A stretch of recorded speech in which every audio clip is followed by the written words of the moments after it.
Our top story tonight, we're officially through a quarter of the NFL season, and we have some realities that we have to face. We have 4 games, a quarter of a year on all these rookies, on all of these players. So we've got some notes on them, including the Carolina Panthers. And did the Panthers make a mistake when they took Bryce Young at first overall? We get to that. We get to injury news around the NFL and more on Player Profiler Today.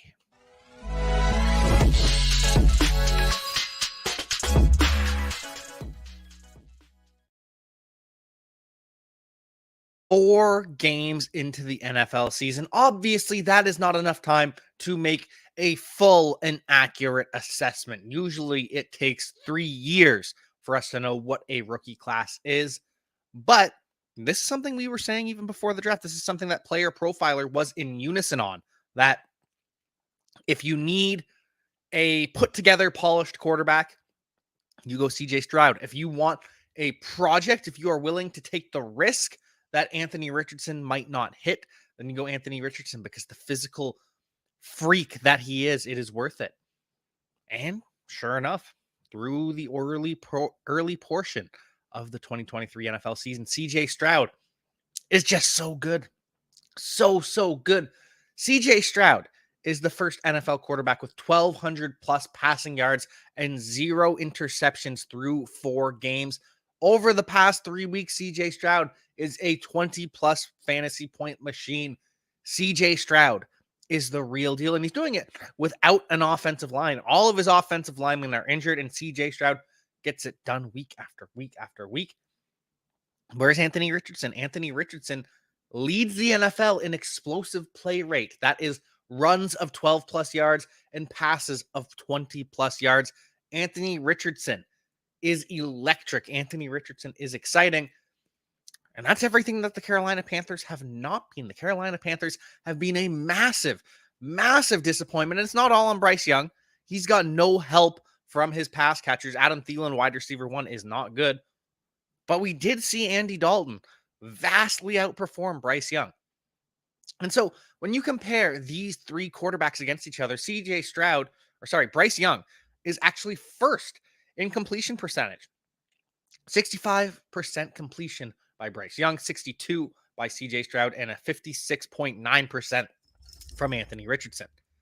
But when you dive a little bit deeper, when you stop looking at the surface value and you look at the advanced metrics, and you get past just passing yards, which CJ Stroud obviously leads Bryce Young ahead of Anthony Richardson in passing yards per game. But Anthony Richardson is averaging 44 yards a game on the ground. So obviously Anthony Richardson is adding something special to this offense. But you look at the advanced accuracy stats, clean pocket completion percentage, CJ Stroud completing about 71% of his passes when he is kept clean.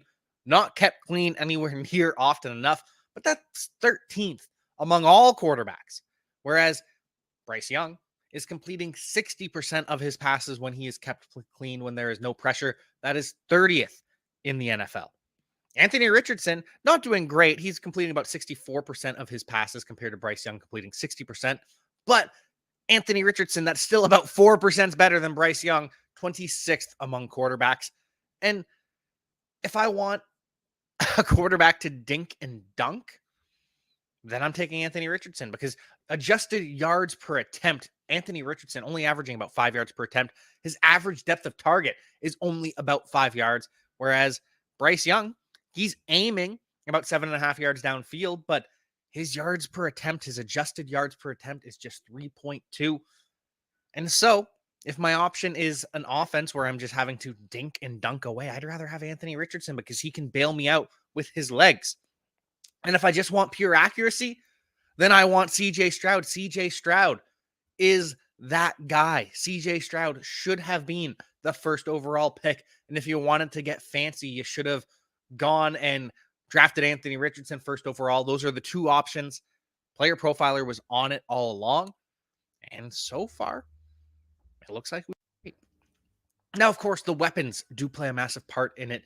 Anthony Richardson with Michael Pittman, that is a lot better than Adam Thielen, Terrace Marshall, DJ Chark, Jonathan Mingo. Josh Downs hasn't been too bad either. And CJ Stroud, while the offensive line has been just as bad as Young's with the Carolina Panthers, CJ Stroud has Nico Collins and Tank Dell, who are better than all of those receivers as well.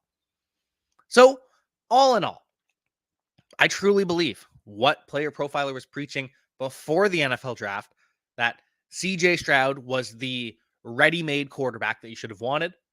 Anthony Richardson was the project quarterback that you could have been willing to take a risk on. And I understand why the Panthers weren't, with Frank Reich losing his job with the Indianapolis Colts because he couldn't find a steady quarterback. I understand why he didn't want to take the time to develop Anthony Richardson. But that's why you go ahead and take CJ Stroud. And we'll see. Bryce Young, at any point, the light could click. The Panthers could acquire a wide receiver 1 for Bryce Young. But for now, it looks like the Carolina Panthers made a massive mistake on draft night. Before we get to more on rookies and the rest of the NFL in general, we've got a word from the Podfather.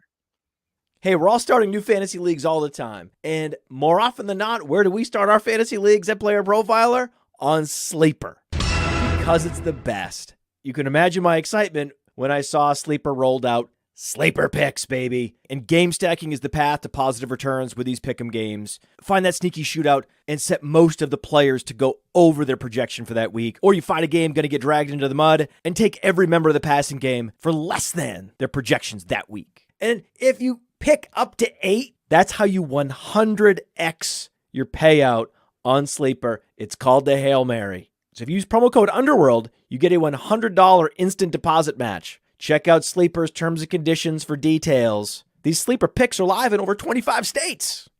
Yeah, buddy.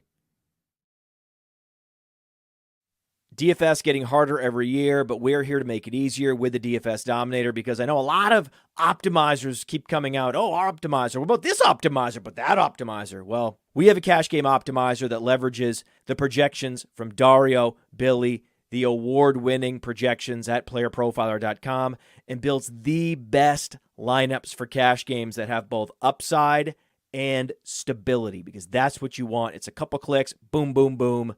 You get the best possible lineup for your cash games. But for tournaments, traditional optimizers don't work. That's why we have a Lineup Genius, which takes you through the process of building lineups the way they should be built.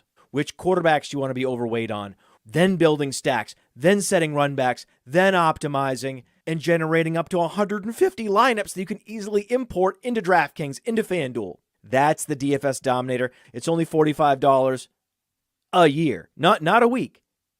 A year. A year.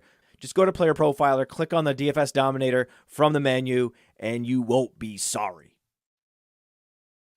Love the DFS Dominator and love some of these rookies that we have seen early on. At the quarterback position, we've talked about it. CJ Stroud, Anthony Richardson. They are the real deal. We'll see if Bryce Young can prove himself as legit at some point for the Carolina Panthers. And at the running back position, Bijan Robinson is him. Bijan Robinson is exactly what we wanted him to be. He is exactly what we expected him to be. Bijan Robinson is the absolute truth. Jahmyr Gibbs has flashed at times early as well. He's not being used right. Obviously, we want to see more from Jahmyr Gibbs, but that will happen as he progresses. Jahmyr Gibbs on pace for 1,000 yards from scrimmage. We've seen enough to know that he is good at football. Hashtag good at football. Zach Charbonnet, at this point, pure backup.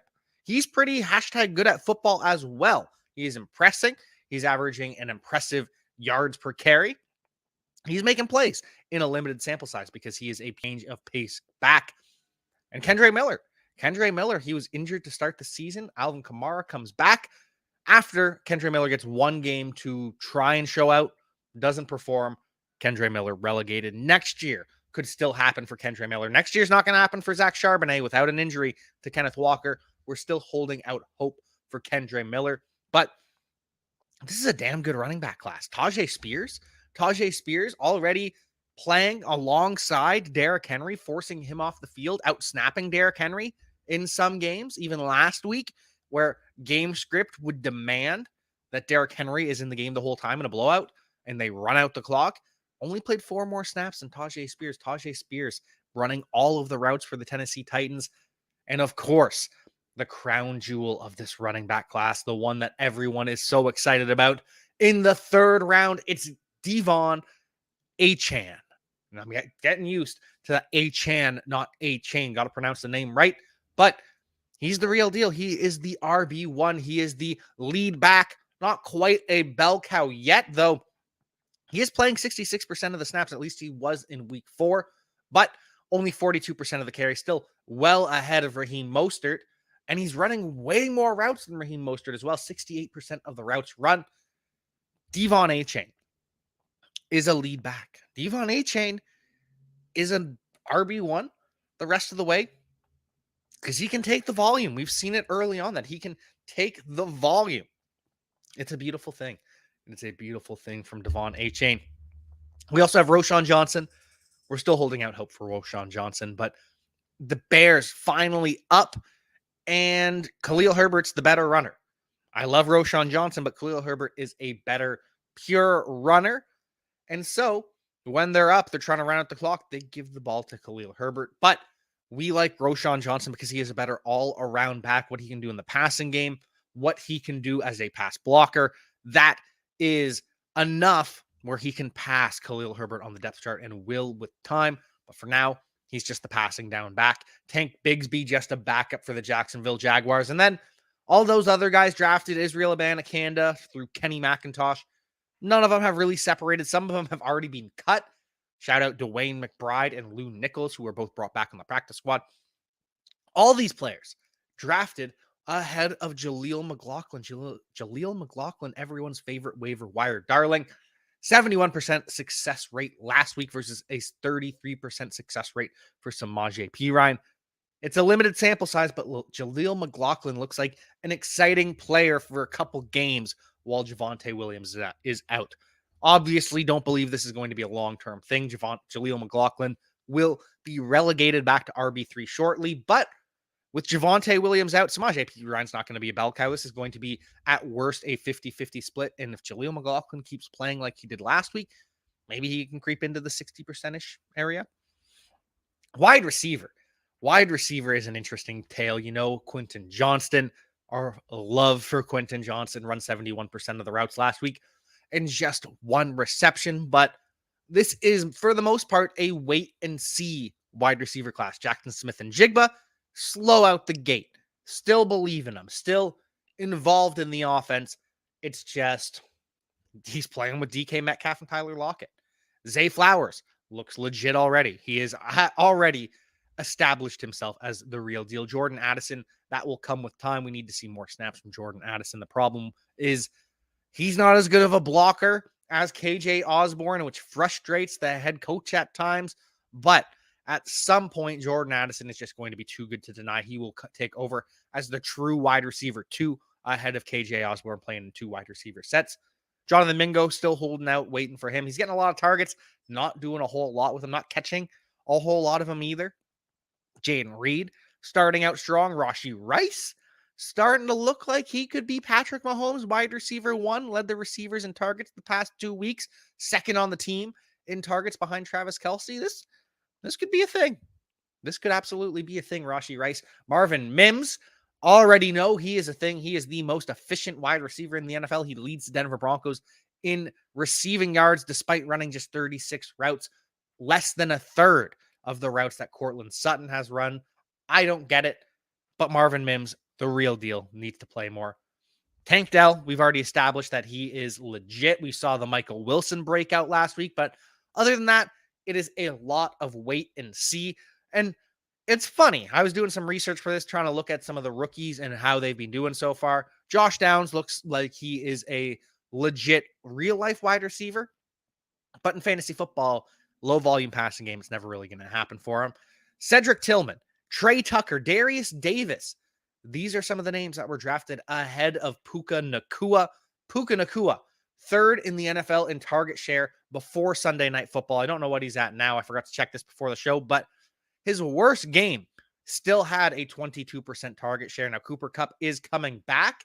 Cooper Kupp is practicing, but Puka Nacua is still the Robert Woods, and they can coexist. We have seen that happen plenty of times with Robert Woods and Cooper Kupp. They even excelled with Brandon Cooks in the mix. All 3 of them had their times to shine. And speaking of Cooper Kupp, he is back. Sean McVay reads limited off the teleprompter, so you hear all of the aggregates reporting, oh, Cooper Kupp limited in practice, Cooper Kupp limited in practice. No, Sean McVay made a mistake. He read straight off the teleprompter. Cooper Kupp is not expected to be limited. He is expected to be full go in practice, which is great news for his availability on Sunday. We're still waiting. We'll have confirmation on Friday. Make sure you tune into Player Profiler Today on Friday. But until then, positive news for Cooper Kupp. Positive news for Jonathan Taylor. He is back at practice. He is a full participant in the walkthrough because they don't have an actual full-on practice, but Jonathan Taylor listed as full. The head coaches say, yeah, he was healthy enough to play 2 weeks ago. We'll see if there are any twists and turns left to happen for Jonathan Taylor in this cycle with the Indianapolis Colts. But for now, Jonathan Taylor looks like he could be active on Sunday for the Colts as well, and I cannot wait to see him active in full, just like Bryce Hall. Bryce Hall apparently no longer on a pitch count, no longer going to be limited by the New York Jets. He has 32 carries to 30 from Dalvin Cook so far through 4 games. That's going to change. Bryce Hall getting healthier. Bryce Hall going to be the RB1, going to be possibly the RB1 in the NFL. He is that good. He is that efficient running the football. I cannot wait to see Bryce Hall with the training wheels off because Dalvin Cook has been so bad this year. Dalvin Cook has been absolutely terrible. More Bryce Hall, less Dalvin Cook. Speaking of the New York football teams and their running back, Saquon Barkley still limited with the high ankle sprain. I will not be surprised if Saquon Barkley doesn't play again this weekend.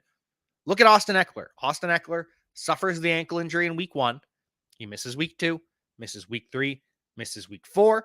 And now it looks like there is a chance that Austin Eckler returns in week 5. And that makes sense because a high ankle sprain is a 4-week injury. So if Austin Eckler comes back on the 4th game, well, that's a little bit early. He might not be fully effective, but that is expected. Whereas Saquon Barkley, he hurt his ankle in week 2. So he is a week behind Austin Eckler in his high ankle sprain. Again, it's a 4-week injury. Austin Eckler returns this weekend. There's a good chance, or actually he doesn't return this weekend, obviously, because he's not playing. He's on bye. But Austin Eckler will be full go next week because that's 5 weeks. That is the full 4 weeks of healing time. Austin Eckler expected to return, whereas Saquon Barkley, don't expect him to play this week. Do not expect Saquon Barkley to return. If he does, he's not going to be at 100%. We'll see how it shakes out, but for now, Saquon Barkley still limited in practice. If he does play, probably going to be without his left tackle, Andrew Thomas. Once again, he does not practice. And his center, John Michael Schmitz, he does not practice today as well. Or Shane Lemieux, who started at guard for the Giants due to all of these injuries, he doesn't practice as well. The Giants are banged up. The Giants are not a healthy team. Other injury notes around the NFL, Amon-Ra St. Brown doesn't practice today. He has an abdomen injury. I'm hoping it's not a sports hernia. I hope that it's just a tweak or something like that. A little bit of worry for Amon-Ra St. Brown. We'll see if he practices tomorrow. We'll see how serious this is once we get more information. But for now, little bit of worry for Amon-Ra St. Brown. I don't expect T. Higgins to play this weekend. We know he has the broken ribs. I think he's probably going to be out this weekend. Maybe he's out next weekend as well because the ribs are broken. We've seen Kenny Gainwell miss a game with bruised ribs. We saw Deebo Samuel play through bruised ribs. Broken ribs are a lot different. Broken ribs, every breath you take impacting those broken ribs. The pain that you feel, T. Higgins, I don't know if we're going to see him. He has had a bad start to the season, as the whole Bengals team has had a bad start. But Joe Burrow is healthy. Joe Burrow is taking all the reps in practice. We'll see what actually transpires. But for now, Joe Burrow, apparently he's not limited at all. That's what we're saying on the injury report. It's obviously not true. But Joe Burrow, full participant in practice once again. Just like Rashad Bateman. Rashad Bateman gets a full practice in. Odell Beckham gets a limited practice in. Justice Hill gets a limited practice in.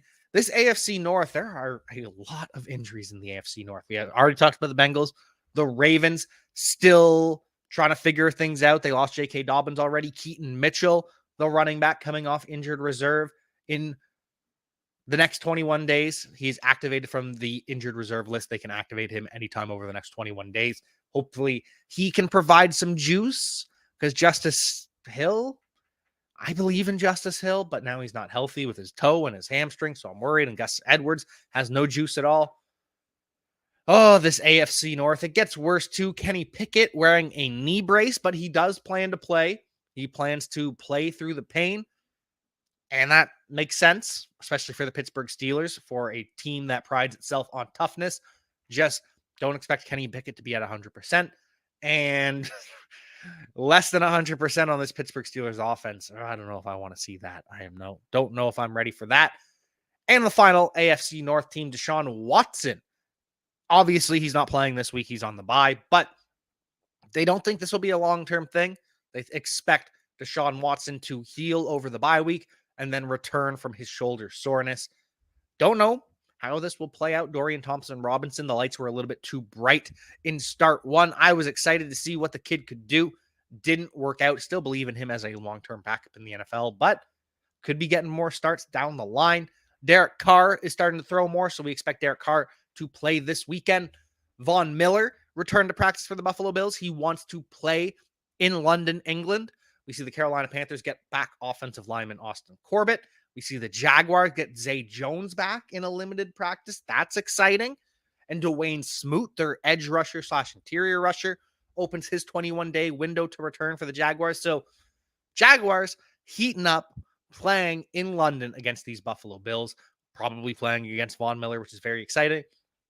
Speaking of the AFC East, Christian Gonzalez, the potential defensive rookie of the year cornerback for the New England Patriots, who's been so stellar early on, probably done for the year. He suffered a torn labrum in his shoulder. He's going to get surgery. The way that the Patriots have played so far this year doesn't look like they're going to be in the playoff hunt. So even if Gonzalez's healing goes well, even if the recovery goes well, probably nothing for him to return for anyway. So either way, don't expect to see Christian Gonzalez. And so the Patriots go out and they trade for J.C. Jackson. J.C. Jackson, the cornerback for the New England Patriots, who signed a massive deal with the Los Angeles Chargers. A massive, massive deal. $82.5 million for J.C. Jackson over 5 years. And instead, he played 7 games last year, $28 million for those 7 games. Gets benched this season. An arrest warrant goes out for him for missing a date in the New England area. And J.C. Jackson is part of a take him off our hands trade. We do not want this guy on our team anymore. And so the New England Patriots send a 6th round pick in 2025 to the Los Angeles Chargers for J.C. Jackson and a 7th round pick in 2025. This is essentially nothing.